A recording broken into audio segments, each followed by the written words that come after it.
El tema que me encomendaron básicamente es prevención y manejo de las lesiones transoperatorias y cirugía de mínima invasión.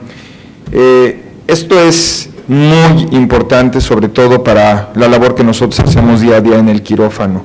Nosotros como cirujanos tenemos, esto es un proverbio quirúrgico laboral y suena muy romántico, pero en realidad lo tenemos que tener en cuenta. Tenemos que tener ojos de lince, hay que cuidar al paciente, a la enfermera, al anestesiólogo, a nuestro socio, estar en todo y además llenar o tener el checklist que hay que hacer énfasis, como el doctor Basurto ya lo comentó anteriormente.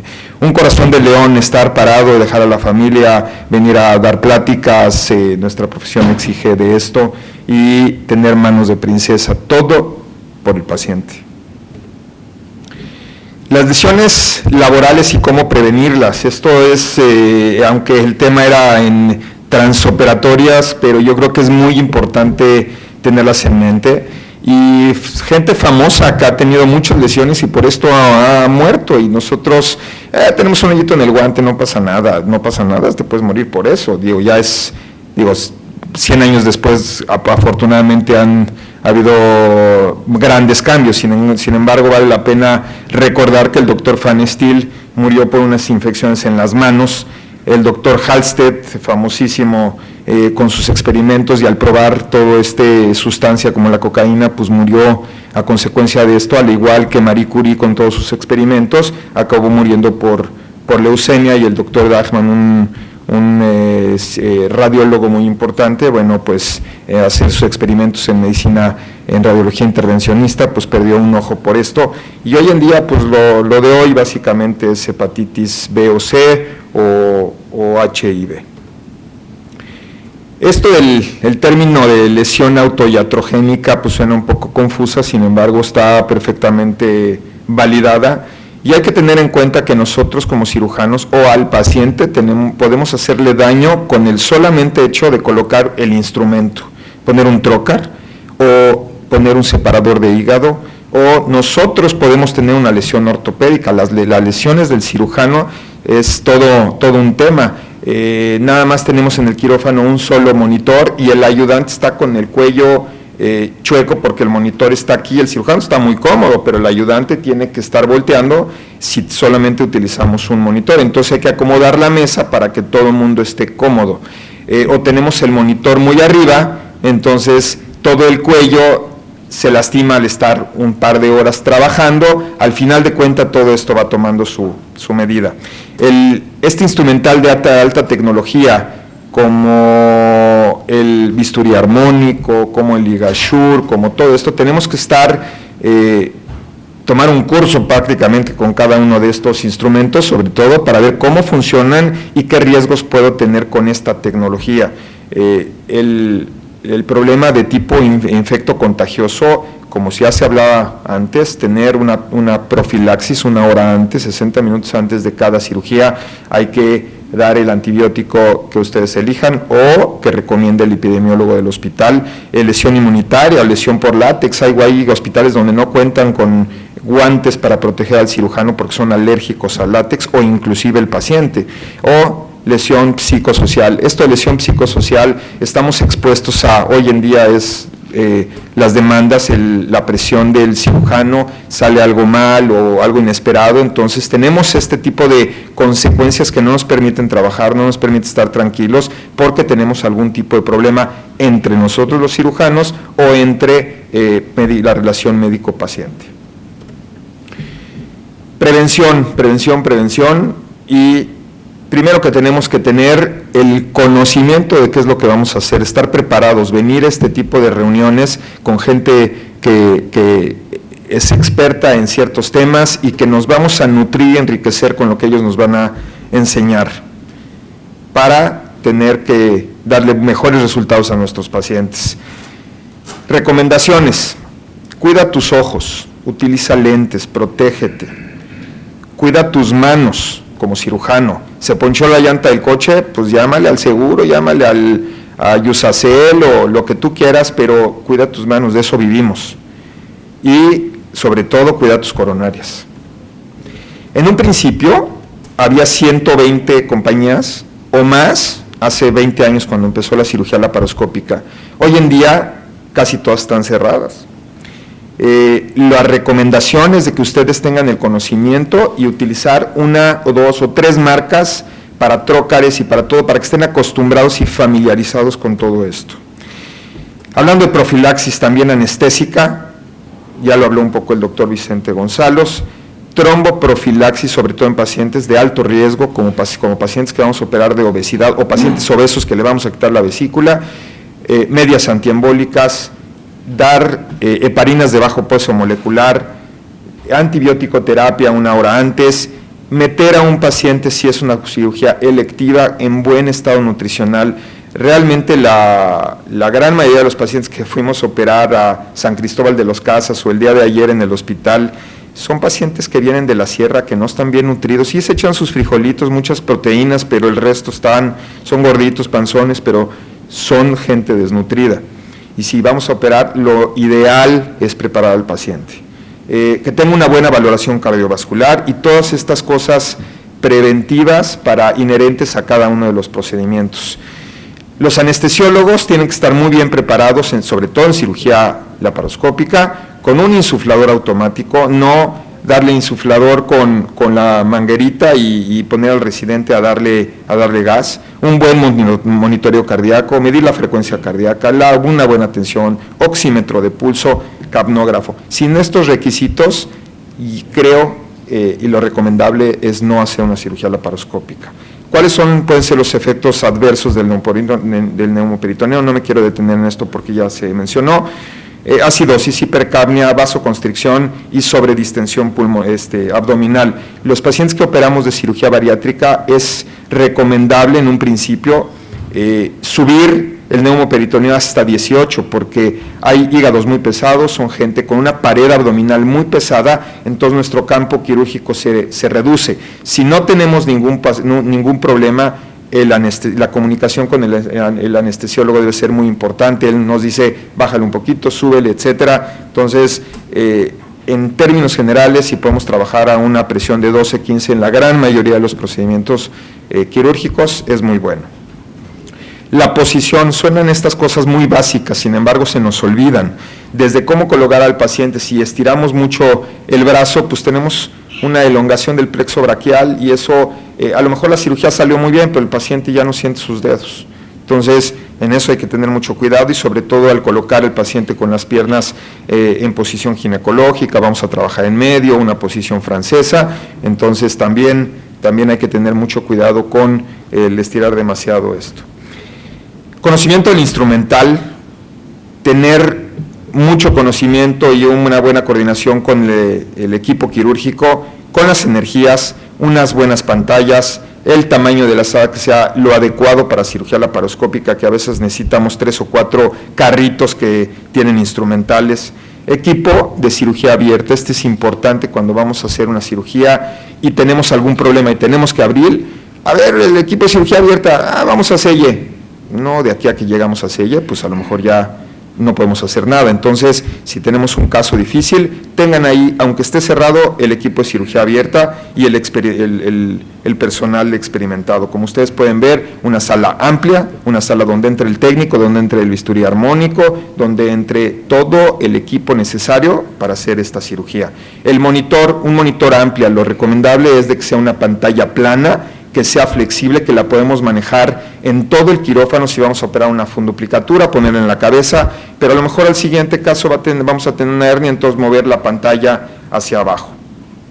Lo ideal es de que sea entre 20 y 25 pulgadas, que esté amplia, que tenga una buena amplitud, que esté cómoda y una claridad de la imagen. El equipo de la cirugía laparoscópica tener el conocimiento adecuado, el instrumental que esté listo y limpio, y bueno, tener mucho cuidado con el instrumental. Le pedimos al que menos experiencia tiene a que maneje el separador de hígado, y el separador de hígado es un arma mortal, porque le podemos partir en dos el hígado, es un sangradero, y no hemos empezado la cirugía y ya la tenemos que suspender, porque el sangrado es tan importante que pues no nos permite hacer nada. Los daños con el instrumental, el conocimiento de cómo funciona la engrapadora, cómo se abre, cómo se cierra, en cuántos disparos yo puedo obtener todo esto. A la hora de introducir la engrapadora al intestino, tenemos que verificar tanto la parte anterior como la parte posterior que esté amplia y que no tenga sangrado. Esto es muy importante, sobre todo también es importante a la hora de hacer nuestra anastomosis, como aquí la estamos haciendo, verificar que esta anastomosis no tenga tensión. En cuanto al acceso con los trócares, hay una estadística que menciona que las lesiones vasculares ocurren entre el 0.2 y el 0.6%, al igual que las intestinales. Las lesiones a los órganos sólidos, como al vaso cuando estamos haciendo una funduplicatura y liberar los vasos cortos, el enfisema subcutáneo y problemas de pared, como ya se mencionó, con una hernia postincisional. Al utilizar la aguja de Veress, se incrementan las lesiones vasculares o intestinales. Hoy por hoy, yo aprendí a hacer esto con la aguja de Veress, probablemente todos. Hoy en día, la única cirugía que yo empiezo con la aguja de Veress es la cirugía de obesidad por su complejidad y prefiero la técnica de Jason. El doctor Vázquez Sanders me comentó que en el hospital donde él trabajaba, en el Hospital Zaragoza, hicieron una estadística de entre mujeres y hombres quién no se lavaba el ombligo, y perdieron las mujeres, pero a la hora de meter nuestra aguja de Veress o hacer nuestra incisión, porque ese es el sitio donde más frecuentemente empezamos nuestra cirugía laparoscópica, no se lava bien. Esto es muy importante. Ya se hicieron comparaciones entre Cloraprep, Duraprep, Isodine, etcétera, etcétera. Entonces, este tipo de materiales que se están utilizando son los que menos problemas dan y más, sobre todo el Cloraprep tiene menos índice de infecciones que el resto, no es comercial, así lo dice la literatura. El sitio es una ejemplificación de cómo colocar la aguja de Veress. Es muy importante iniciar, si vamos a hacer una funduplicatura, yo acostumbro a irme un poquito arriba del ombligo, sobre todo para tener una mejor visión. Limpiar bien el ombligo, estar con el equipo adecuado, y en pacientes que van a ser operados de obesidad o pacientes obesos, la región subcostal del lado izquierdo es el sitio donde menos problemas vamos a tener al utilizar aguja de Veress. Problemas como hematomas. Siempre que tengamos un sangrado, no, métele el trocar, con el trocar se comprime, y no es cierto, porque finalmente el paciente te lo va a reclamar y le creamos un hematoma. Al no tener una buena hemostasia en nuestra cirugía, pues tenemos una consecuencia como esta, que tenemos pura sangre en el escroto y hay que drenarla.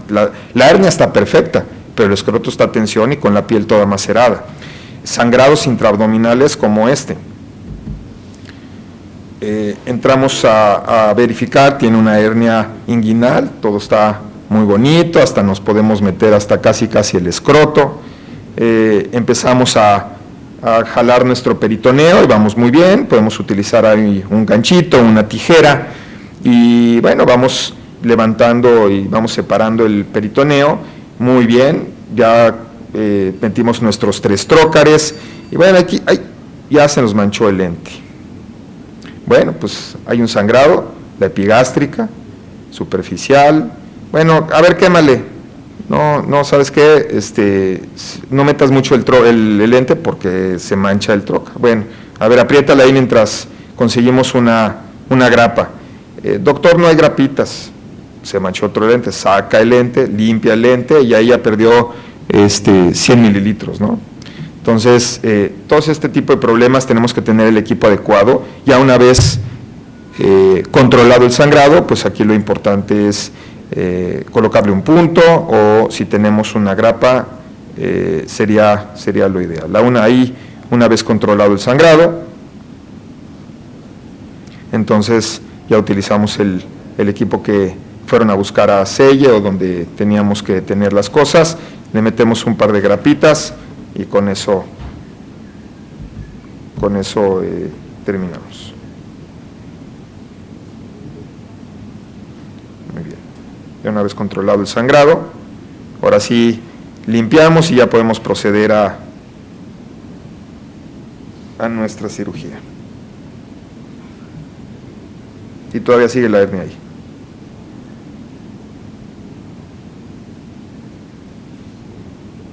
Muy bien.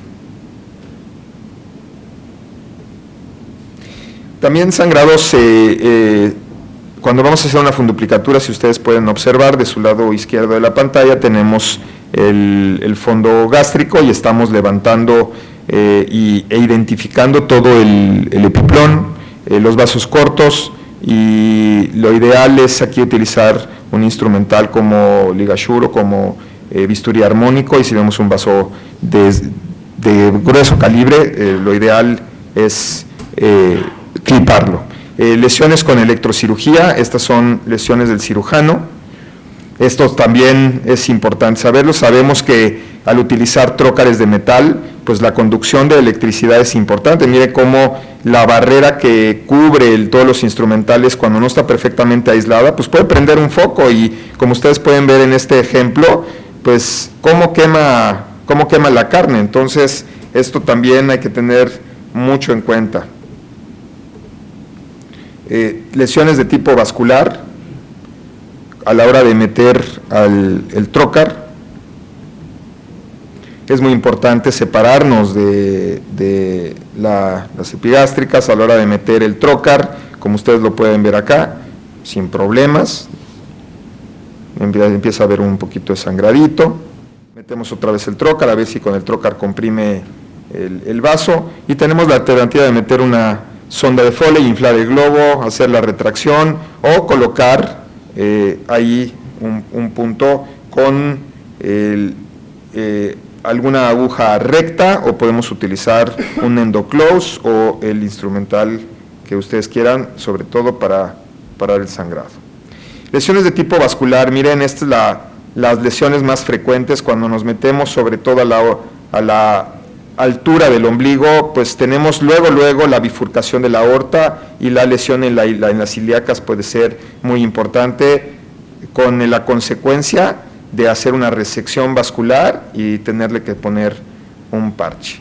Lesiones por adherencias, aquí tenemos, si ustedes se fijan, tenemos adherencias, y lo que están haciendo es empezar a poner electricidad y a hacer el corte. Sin embargo, ustedes pueden ver que la parte avascular no está en esa altura, la parte avascular es más arriba, hay que trabajar más arriba, y bueno, hicimos un cortecito, pero vean el chorro que está atrás. Entonces, por una sola adherencia, pues ya nos retrasa la cirugía, se complica el paciente, y vean, son flujos altos. Y luego le reclamamos al anestesiólogo que tiene el paciente hipertenso, ¿no? Lesiones con las grapas. Cuando nos metemos a hacer hernias inguinales y nos metemos mucho al vaso ilíaco o a la femoral, podemos tener esta lesión. Este táquer apareció luego en la pulmonar por este instrumental.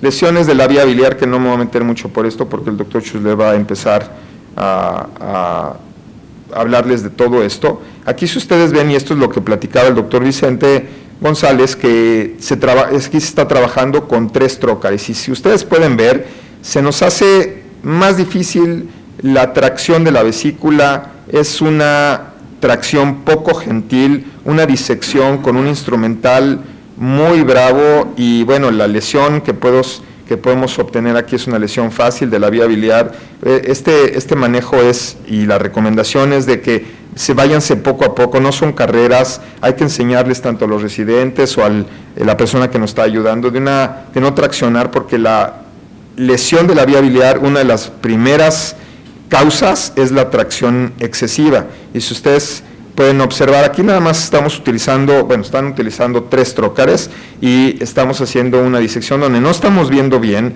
donde el manejo del instrumental es un poco brusco, y podemos meternos en grandes problemas.